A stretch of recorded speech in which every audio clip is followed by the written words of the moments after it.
ሲጠፋ እኛ ባንጠፋ እንኳን የምንወደው እናጣቸው መንግስት ፈጥኖ ህዝብ ከዘገየ ህዝብ ደግሞ የፈጠነ መንግስት ከዘገየ ሰላሙ አይመጣም። እንዴት ነው ቅቤ የጣፈሽ ብሎ ጠየቁ።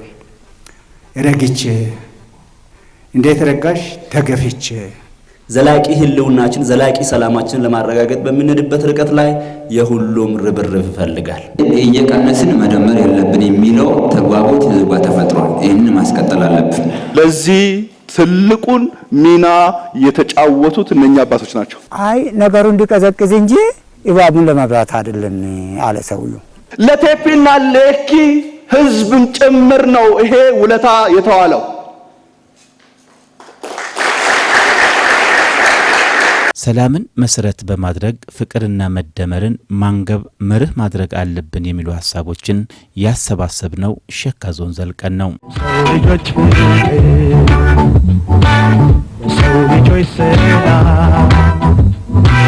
ለሰው ልጆች በዓለም ዙሪያ ሁሉ ሰላም ይሁን ምድሩ ሁሉ። በታህሳስ ወር መጨረሻ ሳምንት ላይ በማሻ ከተማ የመከረው የሸካ ዞን ምክር ቤት አራተኛው ዙር 5ኛ ዓመት የሥራ ዘመን 3ኛው አስቸኳይ ጉባኤ ያለፈውን ዓመት ቃለ ጉባኤ በሙሉ ድምፅ አጽድቋል። በሸካ ዞን ተጠባባቂ ዋና አስተዳዳሪው የቀረበው የ2011 በጀት ዓመት ጠቋሚ ዕቅድ በርካታ ተግባራትን አካቷል። በግብርናው ዘርፍ በሰብል ልማት ከተሰጠው ትኩረት ባሻገር በቡና ሻይና ቅመማ ቅመም ምርትና ምርታማነትን ለማሳደግ ሰፊ ዕቅድ ተነድፏል። በተመሳሳይ በማህበራዊና ኢኮኖሚያዊ ዘርፎች በታቀዱ ተግባራት ላይ ሰፊ ውይይት ተደርጓል። ቢሆንም ለሰላም የተሰጠው ጊዜ ሰፊ መሆኑን አስተውለናል። ብዙዎቻችን ዚሆንን እናውቀዋለን። ዚሆን ወደ ሰው ከብት አይሄድም፣ ወደ ሰው ቤት አይሄድም፣ የሰው ንብረት አይነካም። ከሌሎች እንስሳት ጋር አራዊት ጋር ተስማምቶ ነው የሚኖረው። ይሄ ህዝብ ዚሆን ነው ያልኩ አይደለም፣ ምሳሌ ነው የሚኖረው።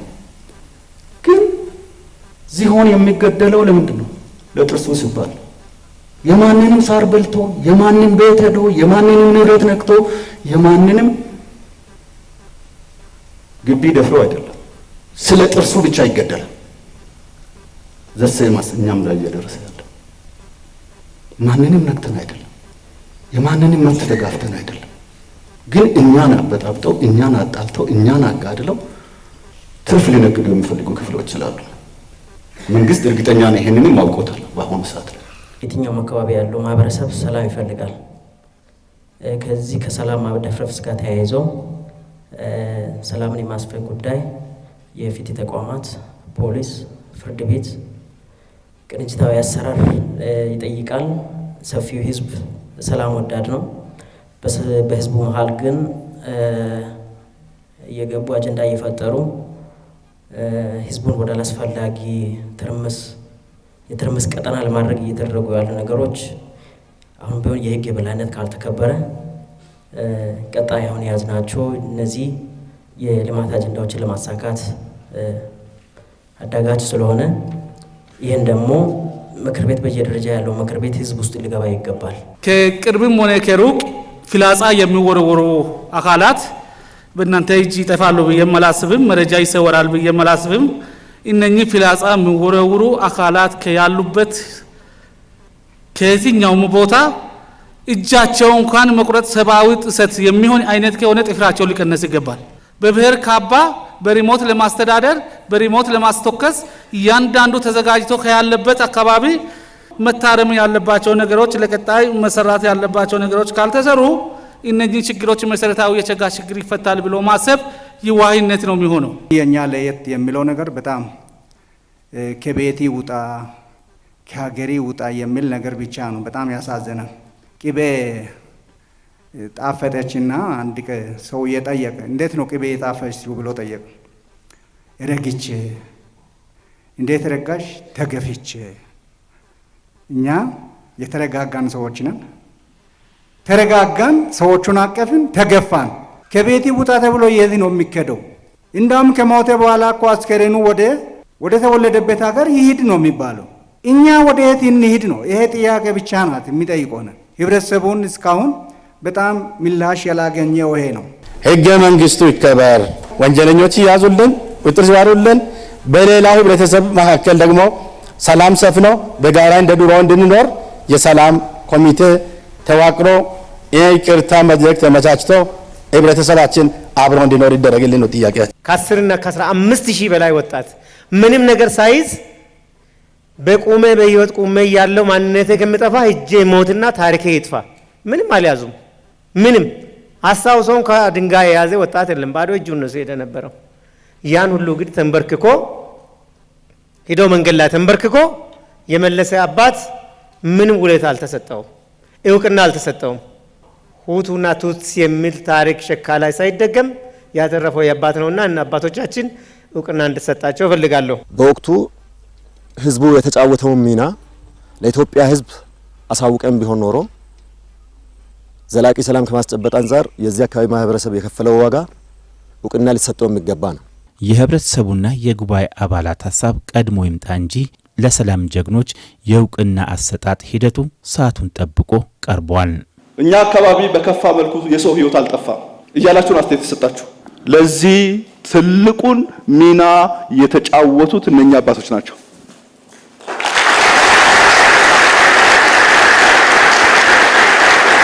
ክፉንና መልካምን ለይቶ በመገንዘብ በስሜት ሳይዋጡ በስሜት ማዕበል ውስጥ ተንጠው ሳይጠፉ ራሳቸው ነጠል ብለው ቆሞ በስሜት የሚሄደውን ወጣት ደግሞ ተመለስ ያሉ ወጣቶች አሉ። እዚህ ውስጥ አሁንም ሴቶች፣ እናቶች፣ እህት ሆኑ ከምንም በላይ የልጆቻቸው ስሜታዊ መሆን ተገቢ እንዳይደለ ተረድተው ታክሰው ከምንም በላይ ደግሞ በዚህ ሂደት ውስጥ ተጎጂው ራሳቸው መሆኑን አውቀው ይሄ እዚህ ዞን ላይ ይከሰት የነበረው ነገር ግን በቀላሉ የተገመተው ዋጋ ያልተሰጠው ጉዳይን እነሱ ግን ዋጋ ሰጥተውት አሁን ላላችሁበት ሁኔታ እንድንደርስ የራሳቸውን ሚና ያወጡ ሴቶች አሉ። እዚህ ልታመሰግኗቸው ይገባል። በክልላችን የጋሞ አባቶች ተጨባጭ ሚና ተጫውተዋል። እሱ አገር ምድሩ ያንን መስክረዋል። እናደንቃለን፣ እናከብራለን። እዚህም ዞን ላይ እኔ እንደገባው ለድጋፍ የመጀመሪያ ያስተዋልኩት ነገር ቢኖር እሱ ነው። ይሄንን እውቅና መሰጠት ሲገባው ሳይሰጥ የቆየ በሚል ይያለው እናንተ አሁን ስላነሳችሁ አይደለም። ይሄ ጥሩ መድረክ ነው። ልናመሰግናቸው፣ ልናከብራቸው የሆነ የምንሰጠው ነገር አይደለም። ቢያንስ ላሰቡት መልካም ሐሳብ፣ ላደረጉት መልካም ተጋድሎ ለዞኑ ባለውለታዎች ናቸው ነኝ። ለዞኑ ስላችሁ ለማሻና ለአንድራቻ አይደለም እንዳታስቡ። እንደዛ ብቻ አይደለም። ለቴፒና ለኪ ህዝብም ጭምር ነው ይሄ ውለታ የተዋለው።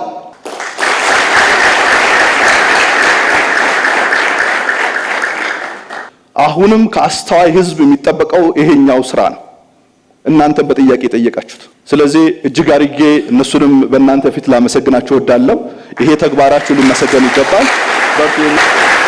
እዚህ አካባቢ ላይ የነበረው ሂደት መልካም ተሞክሮ ሊቀመር ሁሉ የሚችል ነው። ሌሎች አካባቢዎች ላይ ሰዎች የመብት ጥያቄ ሲያቀርቡ ንብረት በማውደም ነው የሚገልጹት። ድንጋይ በመወርወር ይገልጻሉ። ኢንቨስትመንቶችን በማቃጠልና በማውደም ስሜታቸውን ይገልጻሉ። እኛ ውስጥ ግን ለተከታታይ 5 ወራት አካባቢ ላይ ጥያቄ እያቀረበ ያለ ህዝቡ የኔን ጥያቄ እያቀረበ በዚህ በጥፋት የሚገለጽ አንዳችም መገለጫ አልተከሰተም። ኢንቨስትመንቶችን ሲጠብቅ የነበረው ህዝብ ነው። የግል ባለ ሀብቶችን ንብረት ሲጠብቅ የነበረው ህዝብ ነው። አካባቢ ህብረተሰብ ምንድነው ያደረገው? ተራ በተራ ኢንዱስትሪያችን ከሚቃጠል ቡናችን ከሚቆረጥ በሚለው ህብረተሰቡ ተራ በተራ ግቡን ፓትሮል ያደረገ በየው ጥበቃው ቤት መጥቶ ያደረበት ነገር አለና በየኢንዱስትሪ ህብረተሰቡ ነው ጠብቆ ይሄንን ልማቱን ቀጣይ እንዲቀጥል ያደረገውና ልማቱን የጠበቁ የተንከባከቡ ነው ለዚህ ያደረሱትና በዚህ ጋር በተያዘ ለማህበረሰቡ ከፍተኛ ምስጋና ማቅረብ ነው የምንፈልገው። ምክንያቱም እኛ ስጋት የለብንም። ችግሩም እንኳን በተከሰተ ሰዓት ከኛ ጋር አብረው የተሳተፉ ልማቱን እየጠበቁ ከፍተኛ ተስፋ ነበር ሲሰጡ የነበሩትና እዚህ አካባቢ በጣም የተለየ ነው። ለሌላውም የኢትዮጵያ ህብረተሰብ ትምህርት ሊሆን የሚገባው ይህንኑ ተግባር አጠናክሮ ለማስቀጠል ከሀገር ሽማግሌዎች፣ ከሃይማኖት መሪዎችና ከአካባቢ ተወላጆች ዛሬም የሚጠበቅ የቤት ስራ መኖሩን አስተውለናል። ሰላምን ለማምጣት ማስታረቅ፣ መምከር፣ መወያየት፣ የሀገር አንድነትን መፍጠር፣ እኛ አንድ ኢትዮጵያዊ አንድ መሆናችንን ማስተማር፣ መምከር፣ ወደ አንድነት መመለስ፣ የተጎዱ ወገኖችም ካሉ እነሱ መርዳት፣ ፍቅር ሁሉን ሊያሸንፈው ይችላል። አንድነት ሁሉን ሊያሸንፈው ይችላል። እባብን አቃጥሎ አመጡና ብላ አለ። አይ ይቀዝቅዛሉ፣ ይቀዝቅዝ እንብላ አሉ። አቀዝቅዞ አመጣ። አይ ነገሩ እንዲቀዘቅዝ እንጂ እባቡን ለመብላት አይደለም አለ ሰውዬው። እንግዲህ ነገሩ ካልቀዘቀዘ እሳት ላይ ጽድ እንዳደረገ እንትን ነው የሚመስለው። ይህ አስፈላጊ አይደለም። እልቂት ነው የሚያመጣ፣ መጥፎ ነገር ነው የሚያመጣ፣ ጦርነት ነው የሚያመጣ። ይህ አስፈላጊ አይደለም። የሀገር ሽማግሌዎች ሆነን እርስ በራሳችን አንድ ሆነን ማስታረቅ አለብን። የምናስቡት ነገሮችን ማስተካከል አለብን የሚል ሀሳብ ነው አለ። ህዝቡ ያው ማድረግ ያለበት በየቤቱ ልጆችን ስለ ሰላም እንዲያስተምሯቸውና የሃይማኖት አባቶችም እንደዚሁ ስለ ሰላም እንዲያስተምሩ በየቦታው ላይ የሚሰጠው የእግዚአብሔር ቃል ሰውን ሰላም የሚያደርግ ስለሆነ ሁሉም ወጣትም ሆነ የሽማግሌዎች አባቶች ሰላሙን ለማስፈን በየወንጌል በሚሰጥበት እንዲያዳምጡና እንዲሰሙ ማድረግ ነው። አንድነትን ለማስቀጠል በህዝቦች መሀል አንድነት ለማስቀጠል እኔ ብዬ ማስበው አንደኛ በየቦታው የሚነሱ ጥያቄዎችን እንደየጥያቄው አግባብ ተቀብሎ ምላሽ መስጠት ያስፈልጋል የሚል ነገር አለኝ። ከዛ ባለፈ ችግሮችን ከብሔር ጋር ማያያዝ አያስፈልግም። ግጭቶችንም በብሔር ማያያዝ አያስፈልግም። መንግስት ግን ጥያቄዎችን በተገቢው መንገድ ቦታው ላይ ደርሶ እያጣራ ምላሽ መስጠት ነው። ይሆናል አይሆንም የሚለውን ህዝብ ጋር እየተማመነ ከፈታ ነገሮችም ወደ ብሔር አይቀየሩም የሚል ነገር ነው ያለኝ። ስለዚህ ዋናው ነገር በህዝብ መሀል የሚነሱ ጥያቄዎችን የህዝብ ነው አይደለም የሚለው ነገር ታች ድረስ እየተከደ ምላሽ መስጠት ነው። አሁን ያለንበት ዘመን ላይ ምንድነው በይቅርታ እንለፍ ነው። ብዙ ነገሮችን ወደ ኋላ ካሰብን በጣም አስቸጋሪ ነው። ወደ አብሮነት፣ ወደ ሰላም የትናንትናውን ጉዳይ ረስተን እንደ መማሪያም አድርገን መስማማት የሚለው ሰላም ሲጠፋ የምንወደውን እኛ ባንጠፋ እንኳን የምንወደውን እናጣለን። ከጎናችን ብዙ ሰዎች ሊለዩ ይችላሉ። መንግስት ላይ ጫና ሊፈጠር ይችላል። ልማት ላይ ብዙ ችግሮች ሊመጡ ይችላሉ። ያለፈውን ችግር ማካካስ በሚችልበት ከተባበርን መስራት የምንችልበት ሁኔታ ውስጥ ልንገባ ስለምንችል ስለዚህ ሰው ሁሉ ያለፈው ነገር ይቅር እያለ ወደ መስማማት ወደ መሰባሰብ ስንቀራረብና ስንወያይ ነው መልካም ነገር መነጋገር የምንችለው። ተራርቀን ካለን በመካከል የሚገቡ ብዙ ነገሮች ይኖራል። ዛሬ ለተወያየንበት ውይይትና በእንደዛ ድባብ እንድንቀመጥበት ያደረገው ሰላም ነው። ይሄ የተጀመረው አንጻራዊ ሰላም በዞናችን ህዝቦች ላይ ዘላቂ መሆን አለበት የሚለው ነገር ላይ ነው የሰፊ ስራ መስራት የሚጠበቅብን ይመስለኛል።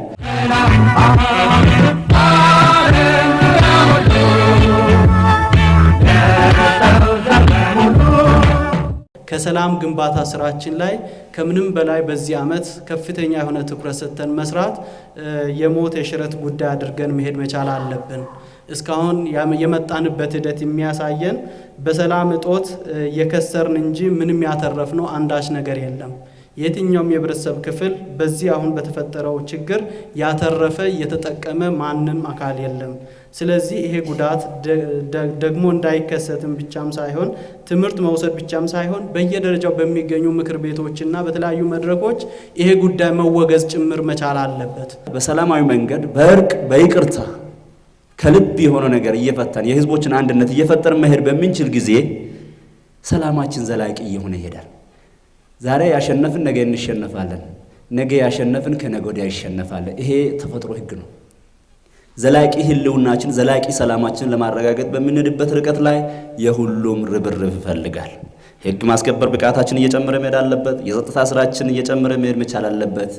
ዳሩ ግን በህግ ከምንሄደው በላይ የህዝቦች ሰላማዊ አንድነትን ለመፍጠር የምንሄድበት ርቀት ላይ በሰፊ መስራት እንደሚጠበቅብን ይታየኛል። ለሌሎች ልማት፣ ማህበራዊ፣ ኢኮኖሚያዊ ጉዳይ ስራዎቻችን ሁሉ ዋናው መሰረት ነው ብዬ ስለማምን የጀመርናቸው በዚህ ዓመት መሰራት አለባቸው ብለን የገመትናቸው ፕሮጀክቶች ሁሉ ተንጠልጥሎ እንዲቀሩ ያደረጉ የሰላምና ጸጥታ መደፍረስ ነውና ይሄ ችግር ከምን ተፈጠረ? አገራዊ፣ ክልላዊ፣ ዞናዊ፣ ወረዳዊ አልፏል። ያንን ታሪክ እየዘከርን መኖር አይገባንም።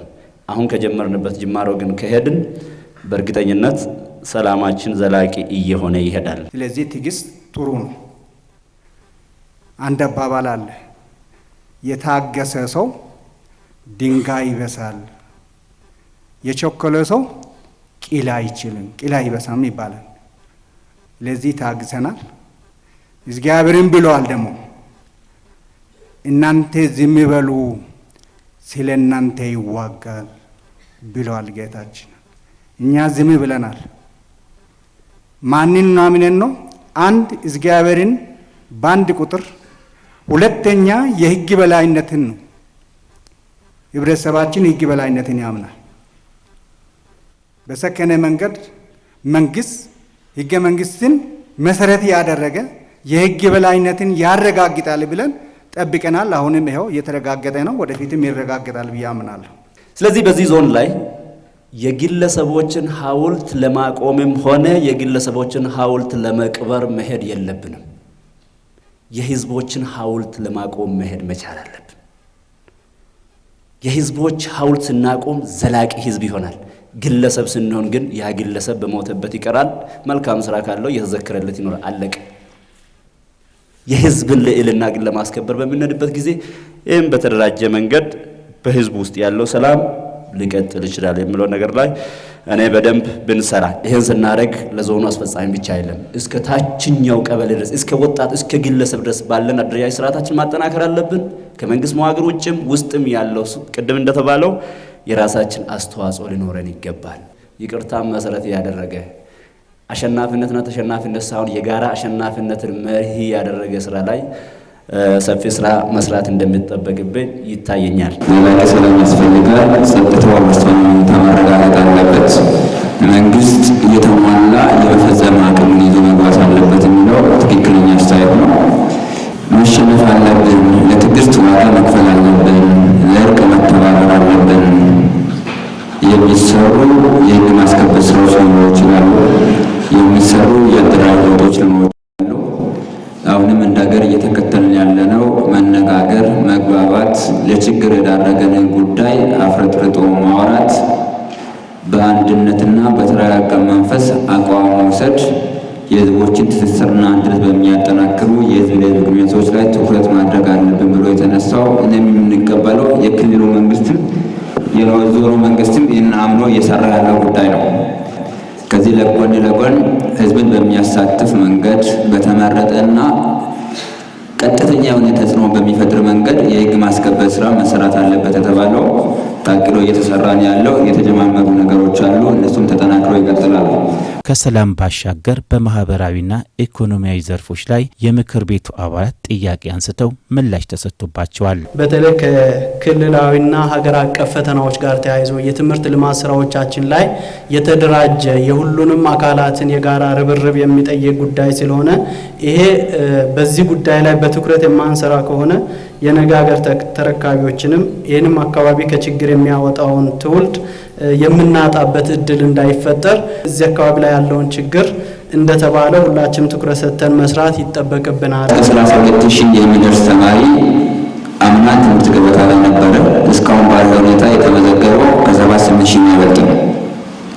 ስለዚህ እነዚህ ልጆች የመጀመሪያው ትምህርት ቤት ማስገባት ነው ቅዳሜ ስራቸው የሚሆነው።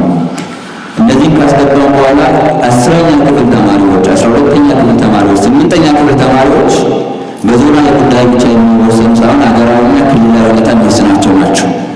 ለእነዚህ የተለየ ማካካሻ እቅድ ያስፈልጋል።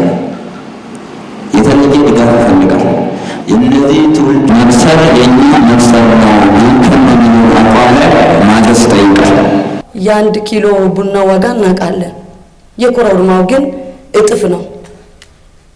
አሁን እንዳንደራቻ ያለው ነገር ብናይ 1 ኪሎ ኮረሪማ ከ150 ብር በላይ እየተሸጠ ባለበት የቡና 70ና ከ50 እስከ 70 ነው። ስለዚህ ሰው ልጅ አሁን እየተረባረበ ያለው ለቡና ልማት ነው።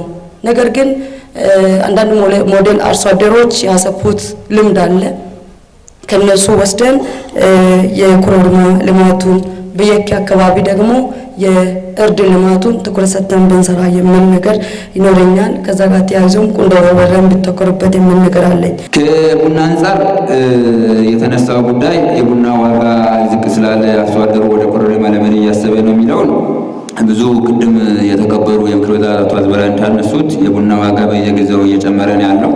የጥራት የአዛዥ የማናጅመንት ጉዳይ የሚወለው ጉዳይ ካለ እሱን ማስተካከል ካልሆነ በቀር ስለዚህ ቡና አሁን ቢሆን ኮምፓራቲቭ አድቫንቴጅ ብቻ ሳይሆን ወደ አብሶሉት አድቫንቴጅነት እየተቀየረ መሄድ አለበት። ለዚህ ዞኑ ብዙ አቅም አለው። ብዙ አቅምን አንድ መፈጸም አይችልም።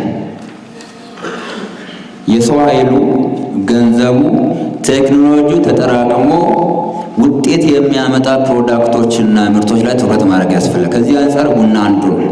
ስለዚህ ቡና ላይ የማሳደግ አርሶ አደሩንም የማዝመት ጉዳይ የኪ ላይ፣ አንድራቻ ላይ፣ ማሻ ላይ መቀጠል አለበት። ተመሳሳይ ቅመማ ቅመም ጋር ማለት ነው።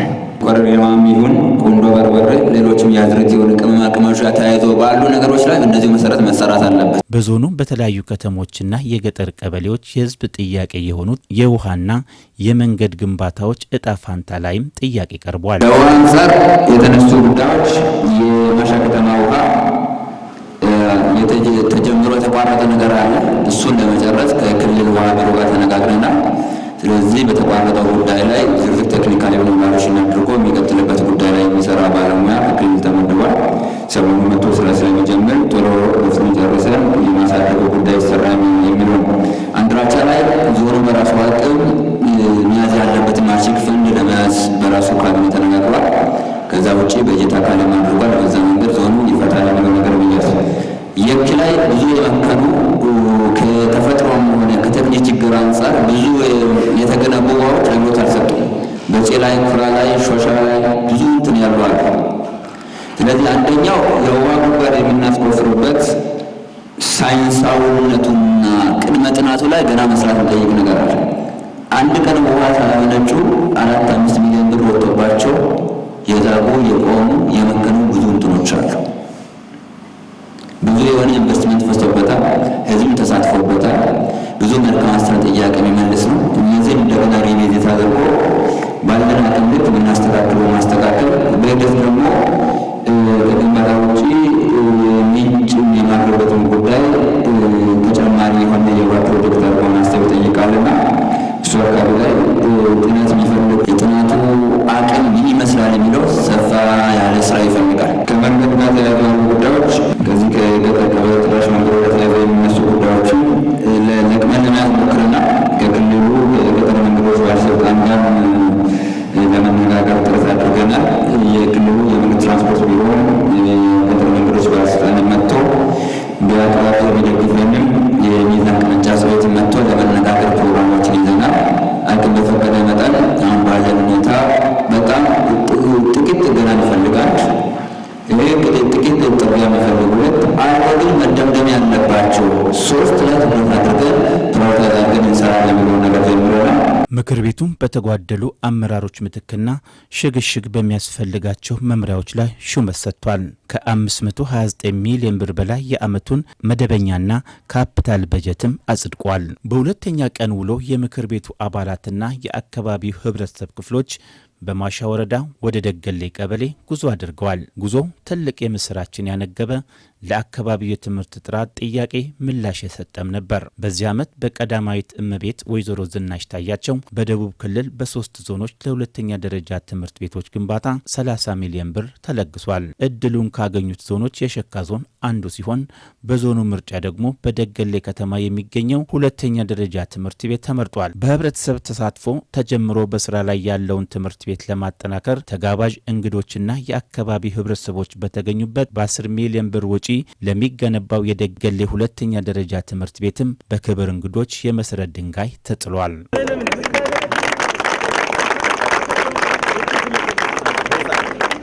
ቀጣይ የትምህርት ጥራትን እውን ለማድረግ የተጣለው መሰረት ድንጋይ በተማሪዎችና በተማሪ ወላጆች ላይ ትልቅ ደስታን ጭሯል።